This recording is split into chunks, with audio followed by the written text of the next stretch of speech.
Sir आप मातृदेवो film अभी देख कर आए हो। इस फ़िल्म के बारे में क्या कहना चाहते हो? सबसे पहले मैं बताना चाहूँ वाक़ई में ये फ़िल्म की स्टोरी दिल को छू गई है। इस फ़िल्म में माँ और 4 बेटों की जो कहानी दिखाई गई है, माइंड ब्लोइंग। भोजपुरी फ़िल्म में मैंने तो फर्स्ट टाइम ऐसी फ़िल्म देखी है, जो वाक़ई में ना पूरी पारिवारिक फ़िल्म है।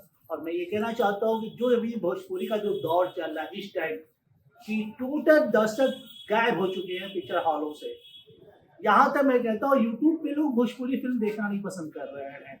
इतनी वल्गैरिटी, इतनी गंदी कहानी, आप साउथ की फ़िल्मों की स्टोरी उठा के लेते आ रहे हैं, बॉलीवुड की फ़िल्मों की स्टोरी उठा के अरे लेके आइए ना अपनी मिट्टी को, अपनी मिट्टी की स्टोरी को लेके आइए। ये मेरी भोजपुरी है, ये मेरी मातृभूमि, ये फ़िल्म मातृ देवो भव, अपनी माटी से जुड़ी हुई फ़िल्म है।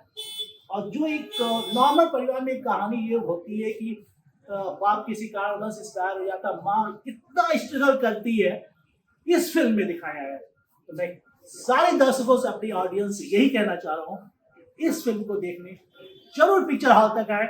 मातृ देवो भव। हम अपन प्राण छोड़े से पहले अपना बच्चा लोग से एक बार और मिलल चाहता नहीं काका। दिवाली पर 4 दिन अखनी के घरे बुलावल चाहता नहीं। आपके पर्दा बना काका, ये दिवाली हमारा आखिरी दिवाली हुई। गंगा हम तहार बात समझ सकतनी, लेकिन ई हालत में ई तकलीफ का तो सह पाइबो। अपना लड़का लोग खातिर हम आखिरी सांस तक कुछ भी कर सके नहीं। बस राव आशीर्वाद की जरूरत है। तो मैं सुधीर सहाय श्रीवास्तव बोल रहा हूँ। मैं खुद एक फिल्म एक्टर हूँ।